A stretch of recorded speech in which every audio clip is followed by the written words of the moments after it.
Welcome to today's video, where we will be discussing The Power of Habit by Charles Duhigg. This book is a fascinating exploration of the science of habits and their impact on our lives, our organizations, and our society. Habits are an essential part of our lives, shaping our behaviors and decisions, often without us even realizing it. In The Power of Habit, Duhigg provides valuable insights on how we can identify and change our habits to achieve our goals and create positive change. In this video, we'll take a deep dive into the book and analyze its 3 parts to understand the power of habits and how they can transform our personal and professional lives. So, let's get started. Part 1 of The Power of Habit focuses on the habits of individuals and how they are formed, strengthened, and changed. In this section, Charles Duhigg introduces the concept of the habit loop, which consists of a cue, a routine, and a reward. He explains that understanding the habit loop is essential to changing habits, as it allows individuals to identify the cues that trigger their habits, the routines they follow, and the rewards they receive. To provide a deeper explanation of the first part, let's look at each element of the habit loop in more detail. 1. Cue. A cue is a trigger that signals the brain to start a habit. It's a reminder of the behavior that has become automatic over time. Cues can be anything in our environment, from sounds and smell to specific people or locations. They can even be internal, such as certain emotions or thoughts that trigger a habitual response. One of the key insights in The Power of Habit is that understanding our cues can help us change our habits. By identifying the cues that trigger our unwanted behaviors, we can take steps to change our environment or create new cues that lead to more positive habits. For example, if you tend to snack on junk food when you're bored, you could replace that cue with a healthier habit like taking a walk or drinking water. Cues can be powerful triggers for both good and bad habits. They can also be difficult to identify because they're often subtle and automatic. However, by paying attention to our environment and our internal state, we can become more aware of our cues and take control of our habits. 2. Routine. Routines are a critical part of habits because they are the behavior that reinforces the habit loop. When we engage in a routine, our brain gets a reward, which strengthens the habit loop and makes it more likely that we will repeat the behavior in the future. Routines are what make habits automatic and effortless, which is why they are so powerful. Identifying the routine in your habits is an essential step in changing them. When you understand the routine, you can start to experiment with changing it or replacing it with more positive behavior. To identify the routine, pay attention to what you are doing when the habit is triggered and what action you take that follows. For example, if you find yourself snacking every afternoon, pay attention to what you are doing right before the snack, and what action you take, e.g., going to the kitchen, that follows. Changing the routine is a crucial step in changing your habits. To change the routine, you need to identify a new behavior that can replace the old one, ideally one that provides the same reward. For example, if you find yourself snacking every afternoon out of boredom, try going for a walk instead. The goal is to find a new routine that satisfies the same craving but is more positive or beneficial. 3. Reward. Rewards are critical to the habit loop because they reinforce the behavior and make it more likely to be repeated in the future. The brain releases dopamine, a feel-good neurotransmitter, in response to the reward, which creates a positive association with the behavior. Over time, the behavior becomes automatic and requires less conscious effort, making it a habit. Duhigg provides several examples of how rewards shape our habits, such as the rush of endorphins that comes from a morning jog or the satisfaction of completing a task.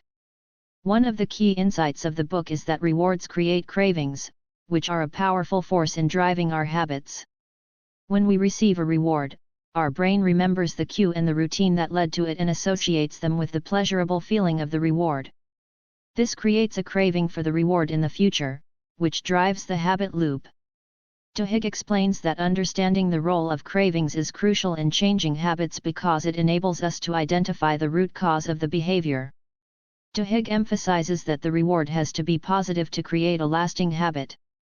Negative reinforcement, such as punishment, can also shape behavior, but it is less effective than positive reinforcement. Positive rewards create a positive association with the behavior, while negative reinforcement only creates an aversion to the behavior. Duhigg provides examples of how companies have used positive rewards to create habits, such as the loyalty programs used by coffee shops and airlines.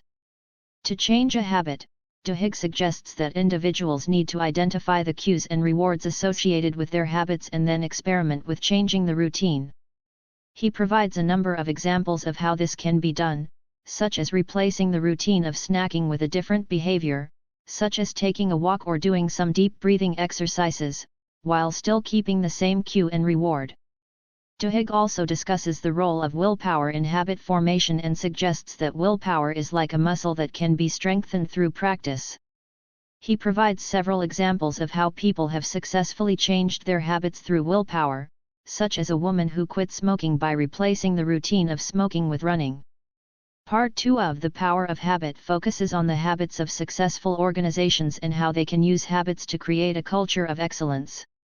Charles Duhigg uses case studies of successful companies like Alcoa, Starbucks, and the NFL to illustrate how habits can transform businesses. To provide a deep explanation, let's look at some of the key ideas and examples. 1. Keystone habits. Keystone habits are habits that are small and specific but have a disproportionate impact on our lives. They have the power to change our behavior and trigger a chain reaction of positive changes in other areas of our lives. For example, regular exercise is a keystone habit that can have a positive impact on our health, our mood, and our productivity. One of the key reasons why keystone habits are so powerful is because they provide small wins that can lead to a positive momentum of change.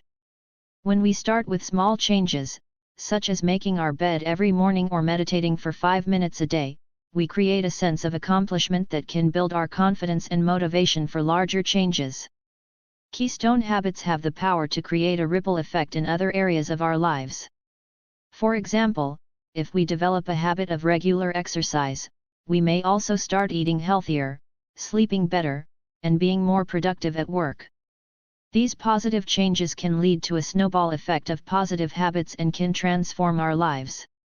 Identifying and changing keystone habits can be a powerful tool for personal and professional growth. Duhigg suggests that we start by identifying the habits that have the most impact on our lives, and then focus on changing those habits. By changing one habit, we can create a chain reaction of positive changes in other areas of our lives. 2. The importance of leadership. Firstly, Duhigg examines the habits of successful organizations and how they create a culture of excellence. He argues that habits are essential in creating organizational change and that leaders who understand the power of habits can create a culture that supports innovation and growth.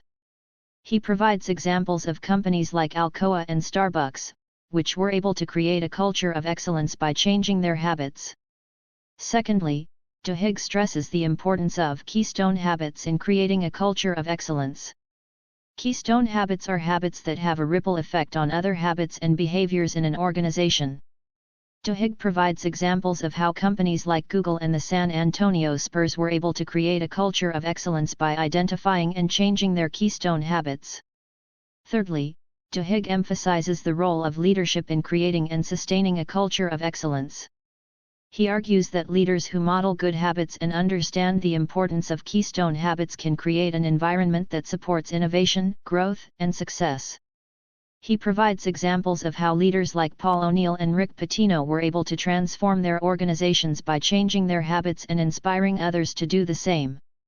Finally, Duhigg stresses that creating a culture of excellence is an ongoing process that requires constant attention and effort. He emphasizes the importance of measuring and monitoring habits to ensure that they are aligned with the organization's goals and values. He also emphasizes the need for leaders to create a sense of purpose and meaning in the work that they do, as this can inspire individuals to develop positive habits and work towards a common goal. 3. The power of data. Duhigg emphasizes the importance of measuring data to identify patterns and create new habits.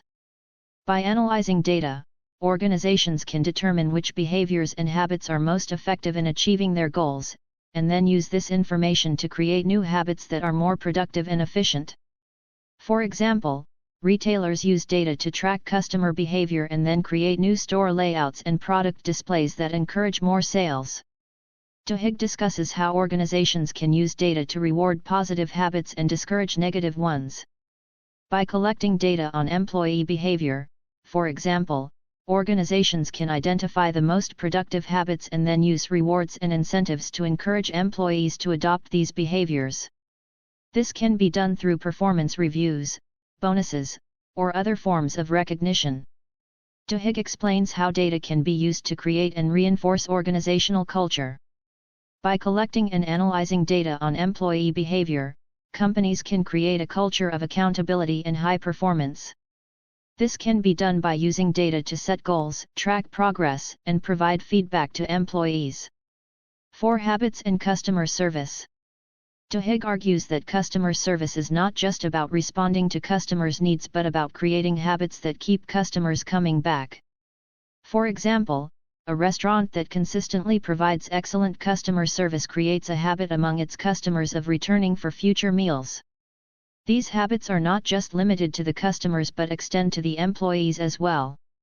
Employees who are trained to provide excellent customer service create a habit of doing so and are more likely to continue doing so in the future. Duhigg also provides examples of how companies like Starbucks have used habits to create a culture of excellence in customer service. By implementing clear guidelines and routines for their employees, Starbucks has created a habit of consistent customer service across all their stores. This habit has not only helped Starbucks retain its customers but has also attracted new ones. Duhigg argues that the key to creating a culture of excellent customer service is to create habits around it. This means identifying the behaviors and routines that lead to excellent customer service and ingraining them into the culture of the organization. By doing so, organizations can create habits that not only benefit their customers but also their employees and the organization as a whole. Overall, the second part of The Power of Habit provides a deep explanation of how habits can transform organizations. Duhigg shows how successful companies have used habits to create a culture of excellence, and he provides practical advice on how organizations can identify and change their habits.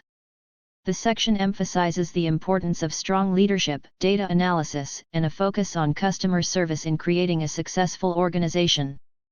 Part 3, which is the last part, focuses on the habits of societies and how social movements are often driven by collective habits.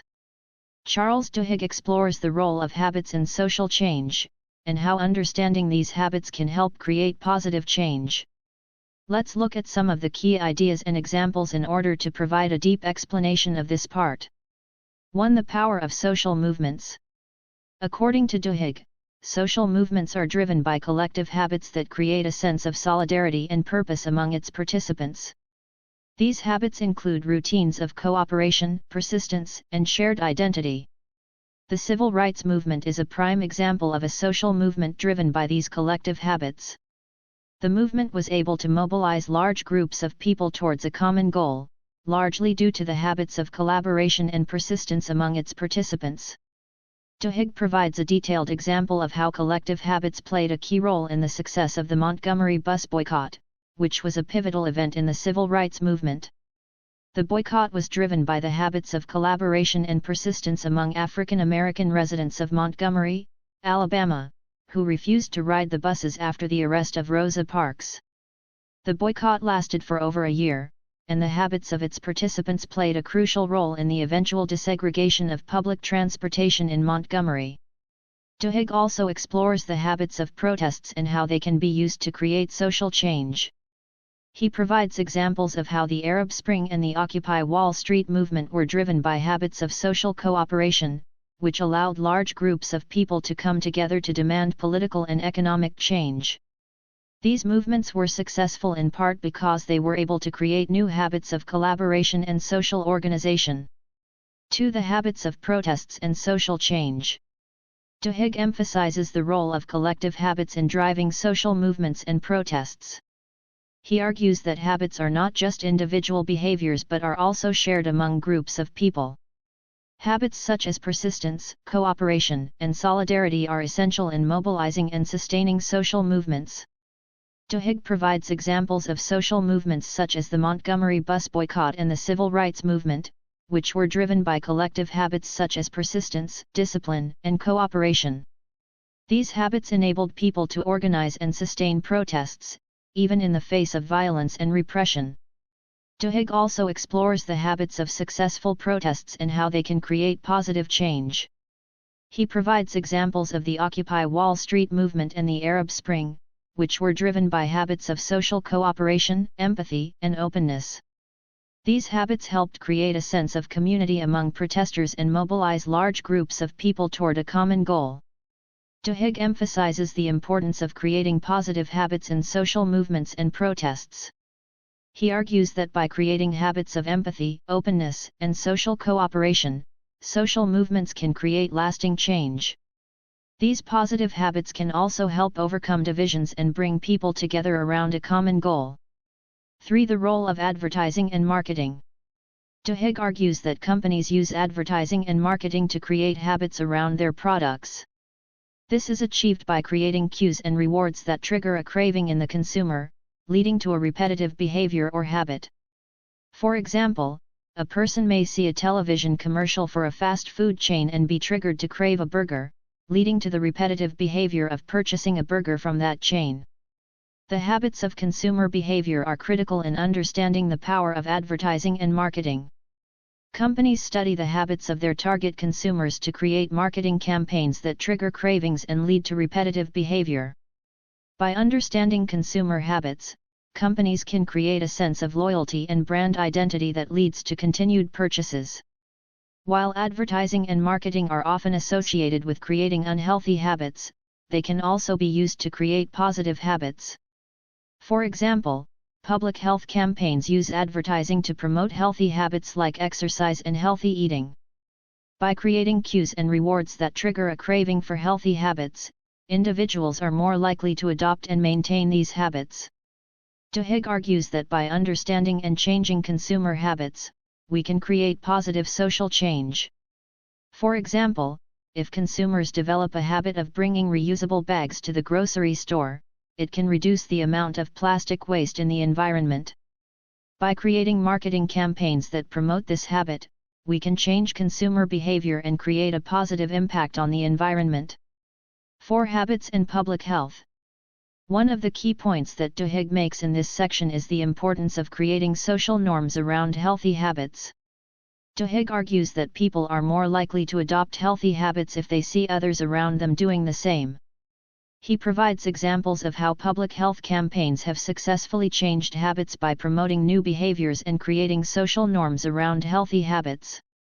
By creating a culture that values healthy behaviors, individuals are more likely to adopt these habits and maintain them over time. Duhigg also discusses the power of small wins in changing habits related to public health. He argues that people are more likely to make lasting changes to their habits when they experience small successes along the way. For example, someone who wants to quit smoking may feel more motivated to continue when they see small improvements in their lung function or sense of taste. By focusing on small wins, individuals can build momentum and make larger changes to their habits over time. Another important point that Duhigg makes in this section is the role of personal choice in changing habits related to public health. While external factors like social norms and public health campaigns can help influence behavior, Duhigg emphasizes that individuals have the power to make choices that can impact their habits. By recognizing that they have the power to change their habits, individuals can take ownership of their health and make positive changes to their behaviors. Overall, Part 3 of The Power of Habit provides a deep explanation of how habits play a role in social change and how collective habits can be instrumental in creating positive change. The section emphasizes the importance of understanding and changing habits to address public health issues and promote positive social change. It also explores the role of advertising and marketing in creating habits and how these habits can be used to create positive change. In conclusion, The Power of Habit by Charles Duhigg is an insightful book that explores the science of habits and their role in our personal and professional lives. Part 1 of the book explores how habits work on an individual level and provides practical advice on how to identify and change habits. Part 2 examines the habits of successful organizations and how habits can be used to create a culture of excellence. Part 3 looks at the habits of societies and how social movements are often driven by collective habits. In summary, the book provides valuable insights into how habits shape our lives and how we can change them to achieve our goals. By understanding how habits work and how to change them, we can transform our personal lives, our organizations, and our society. The Power of Habit is a must-read for anyone interested in personal development, leadership, and social change.